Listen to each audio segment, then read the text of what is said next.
మదనపల్లిలో నేచర్ వ్యాలీలో premium villa flat owner కావడానికి కింది నెంబర్లను సంప్రదించండి. నమస్కారం, నేను మీ విజయ్ని. మీరు చూస్తున్నది సుమన్ టీవీ అన్నమయ్య జిల్లా ప్రత్యేక నివేదిక.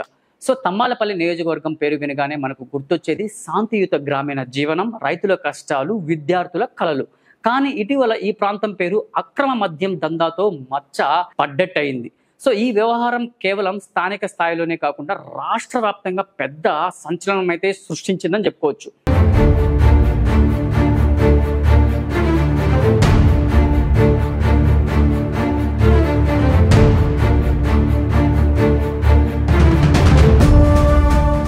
సో తమ్మాలపల్లిలోని నియోజకవర్గంలోని వివిధ గ్రామాల్లో నకిలీ మద్యం తయారీ, సరఫరా జరుగుతుందన్న సమాచారం పోలీసులకైతే అందింది. దీంతో జిల్లా ఎక్సైజ్ శాఖ అధికారులు, స్పెషల్ టీములు సడన్ గా దాడులు జరిపి పెద్ద ఎత్తున అక్రమ మద్య డ్రమ్ములు, రసాయనాలు, బాటిల్ ప్యాకింగ్ మెటీరియల్ స్వాధీనం చేసుకున్నారు. సో దాడుల సమయంలో కట్టల మధ్య దాచిన నకిలీ మద్యం బాటిల్స్, సీసాల్లో నింపే యంత్రాలు, బోలెడన్ని కెమికల్ బారెల్స్ బయటపడడంతో అధికారులు ఒక్కసారిగా షాక్ కి గురయ్యారు.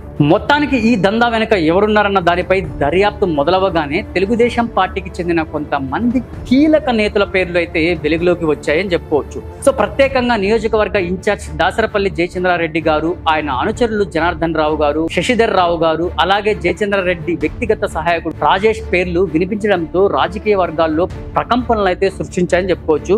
ప్రజల్లో ఒక్కసారిగా ఈ చర్చ మొదలైంది. ఇంత పెద్ద దందా వెనుక రాజకీయ ఆశ్రయం ఉందా అని. మొత్తానికైతే ఈ ఆరోపణలు వెల్లువెత్తుతుండగానే తెలుగుదేశం పార్టీ అధిష్టానం కూడా వెంటనే అయితే స్పందించింది. పార్టీ ప్రతిష్ట దెబ్బతినకుండా ఉండేందుకు దాసరపల్లి జయచంద్రారెడ్డి గారిని, కట్టా సురేంద్ర నాయుడు గారిపై తాత్కాలిక వేటు అయితే వేసిందని చెప్పుకోవచ్చు. సో ఈ నిర్ణయం రాష్ట్ర వ్యాప్తంగా అయితే షాక్ అయితే ఇచ్చింది. నిజంగా పార్టీకి ఇంతవరకు తెలియలేదా, లేక ఇంతకాలం ఈ దందా ఎవరి కళ్ళ ముందు జరిగింది అంటూ అటు ప్రజలు, అటు కార్యకర్తలు విస్తుపోయారని చెప్పుకోవచ్చు. సో ఈ నేపథ్యంలో దక్షిణాఫ్రికాలో ఉన్న జయచంద్రారెడ్డి గారు అయితే ఒక వీడియో అయితే రిలీజ్ చేశారు, అది చూడండి. తమ్మోలపల్లి నియోజకవర్గ ప్రజలకి మరియు కూటమి ప్రభుత్వ నాయకులకి, కార్యకర్తలకు, కొత్తగా రాజకీయాలకు వచ్చిన, నాకు వెన్నంటే నడిచిన తెలుగుదేశం పార్టీ నాయకులకి, కార్యకర్తలకి పేరు పేరున ధన్యవాదాలు తెలుపుకుంటున్నాను.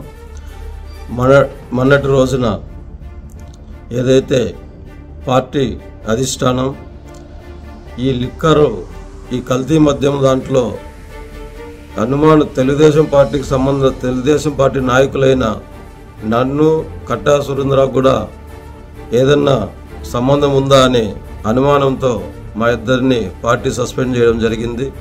పెద్దల నిర్ణయమే శిరోధార్యం. ఎప్పుడు చంద్రబాబు నాయుడు గారు క్రమశిక్షణకు మారుపేరుగా ఉంటారు. ఆయన ఎప్పుడు ఏ మచ్చబడినా దాన్ని తుడిచేసుకొని వచ్చే వరకు వదలరు. నేనే తప్పు చేయలేదు కాబట్టి నేను ఇంతే నిశ్చింతగా ఉన్నా. నిజాలు అతి తొందరలో మన ప్రభుత్వం ఏదైతే మన డిపార్ట్మెంట్, ఎక్సైజ్ డిపార్ట్మెంట్ ఉందో నిగ్గు తేలుస్తారు. మీ బిడ్డగా మీ ముందరికి అతి తొందరలో ఈ కేసుది సంబంధం లేదనే విషయాన్ని మీరు అతి తొందరలో దాన్ని చూస్తారు. ఎవరు అధైర్యపడద్దు. ఇది మనం ఏ తప్పు చేయలేదు కాబట్టి మనం ఎవరికి భయపడాల్సిన అవసరం లేదు. మనకు ఆ భయం లేదు. ఎప్పటికీ నేను మీకు అండగానే ఉంటాను.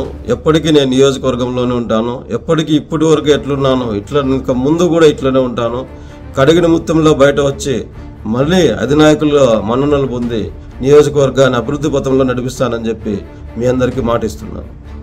సో ఈ వీడియోలో ఆయన చెప్పారనమాట, ఈ సంఘటనతో నాకు ఎలాంటి సంబంధం లేదు, నిజాలు అధికార విచారణలో బయటపడతాయి, తాను కడిగిన ముత్యంలా బయటకు వస్తానని చెప్పి పార్టీ నిర్ణయాన్ని గౌరవిస్తున్నానని కూడా చెప్పి ఈ వీడియోలో అయితే చెప్పారు. సో తన నియోజకవర్గ కార్యకర్తలకు కూడా భరోసా కూడా ఇచ్చారని చెప్పుకోవచ్చు.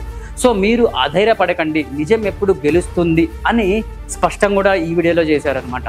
సో అయితే రాజకీయ విశ్లేషకులు మాత్రం అంటున్నారు, ఈ కేసు కేవలం వ్యక్తులపైనే కాదు, వ్యవస్థపై కూడా ఒక మచ్చ వేసిందని వాపోతున్నారు. ఎందుకంటే ఈ నియోజకవర్గ స్థాయిలో ఇంత పెద్ద దందా జరిగి ఉంటే ఎక్కడో ఏదో స్థాయిలో పరిరక్షణ తప్పక ఉందన్నమాట స్పష్టంగా ఇందులో అయితే కనిపిస్తుంది.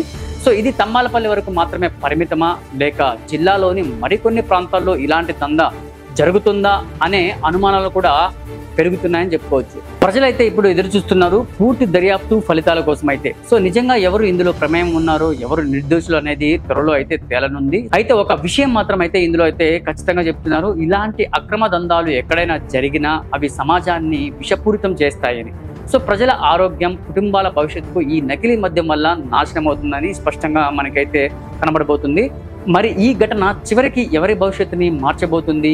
జయచంద్రారెడ్డి గారి నిజంగా నిర్దోషిగా బయటకు వస్తారా, లేక మరిన్ని రాజకీయ బాంబులు పేలుతున్నాయా? ఈ ప్రశ్నలకు సమాధానాలు రాబోయే రోజుల్లో బయటపడతాయి. సో నేను మీ విజయ్ని, సుమన్ టీవీ అన్నమయ్య డిస్ట్రిక్ట్ ప్రత్యేక రిపోర్టర్. మరిన్ని అప్డేట్ కోసం మా ఛానల్ని ఫాలో అవ్వండి, జాగ్రత్తగా ఉండండి, నిజమైన వార్తలతో మాతో ఉండండి.